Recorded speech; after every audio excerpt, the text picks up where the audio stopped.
Listen, I've discovered in life that when you're getting ready to throw your hands in the air, when you feel like quitting, when you feel like saying no mas, when you feel like slitting your wrist, you got to learn to do like Paul. You got to learn to drop a praise right in the midst of your problem. Do I have a witness in this place? Is there anybody in this place that knows what I'm talking about? Every now and then, when things are not going your way, you got to tell the devil, listen, there's a brighter day ahead. Every now and then, when your pockets get empty, you got to tell the devil, listen, I'll praise the Lord anyhow.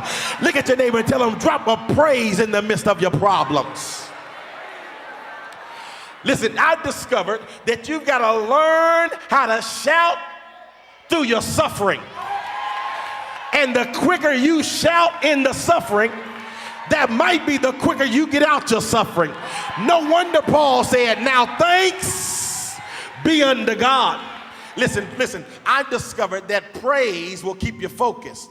And I've discovered that if you learn how to call on the name of the Lord, it'll get you out of any jam that you're in. Oh, I wish I had somebody, just about 10 people that would help me preach for about 6 more minutes.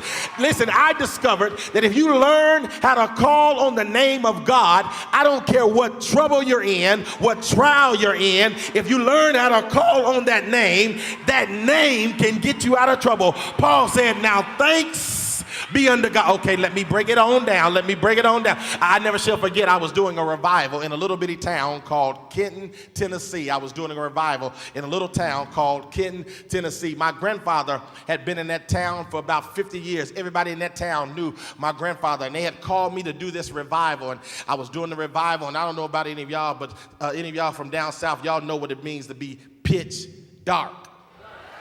Yeah, you know, it was pitch dark. And I ain't gonna even lie, y'all. I'm not gonna even lie. One of my boys from Detroit was with me. I was in the car, and I was trying to get back to the hotel in the nearest city, because you know, it ain't good to be in the pitch dark riding down south too often, amen. I was in the pitch dark. And so I had my foot to the metal. I was flowing it, y'all. I was on my way back to the next city, to the next hotel. I was trying to get there as quick as I could.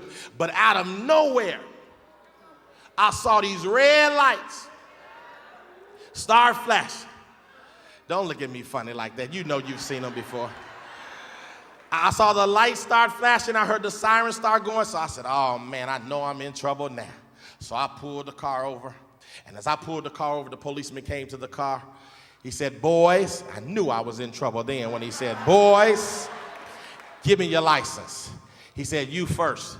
Talking about my boy from Detroit. He looked at the license. He said, Kenny Giles, Detroit, Michigan. I knew I was in trouble then.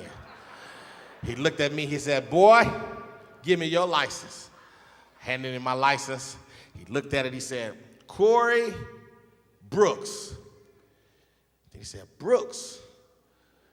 I said, yeah. He said, is your grandfather RB?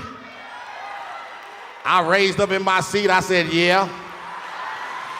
Because everybody in town knew my grandfather RB, number one, because he was a pastor for over 50 years, but number two, because he did a lot of menial tasks around the town for the chief of police. And listen, just the mere fact of me calling my grandfather's name, come on, got me out of the jam that I was in.